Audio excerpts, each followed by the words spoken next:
Nicolas Poincaré, vous étiez sur place, vous avez vu les résultats, vous avez entendu ce qu'on vous disait, vous avez vécu cette période absolument d'horreur. Est-ce qu'on peut vous demander si vous avez vu vous-même des personnes se faire tuer, se faire assassiner? Dans la minute où j'arrive à Kigali, juste après le 7 avril, je suis avec un photographe qui s'appelle Luc Delahaye et on voit un attroupement qui se forme. On a le temps de voir de la voiture que c'est une mère et sa fille.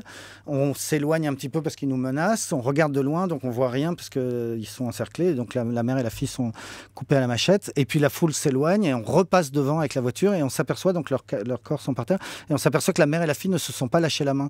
C'est-à-dire qu'elles n'ont pas eu le réflexe de se protéger l'une l'autre ou de se protéger la tête. Elles sont restées complètement passives sous les coups de machette. Et donc il y a ces deux cadavres d'une mère et d'une fille qui sont mortes sans se lâcher la main. C'est la première image que je vois à la minute où j'arrive.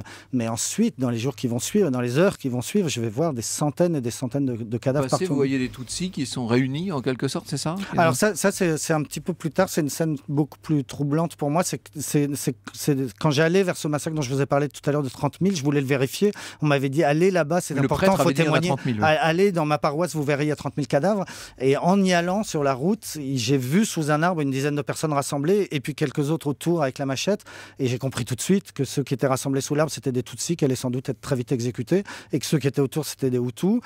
J'ai ralenti, j'ai vu le regard des Tutsis qui disaient, tiens, un blanc, c'est peut-être notre sauveur. J'ai vu le regard des Hutus qui disaient, tiens, un blanc, c'est peut-être un gêneur. J'ai hésité une seconde et j'étais avec une sœur autrichienne qui m'a dit, roule, roule, roule. Elle avait vraiment peur et j'ai roulé. C'est-à-dire que j'ai laissé et ça me travaille depuis 20 ans. Ça fait 20 ans que je me dis, qu'est-ce qui se serait passé si je m'étais arrêté? Si je m'étais arrêté, peut-être j'aurais été tué. C'est ce que pensait la sœur autrichienne qui était avec moi.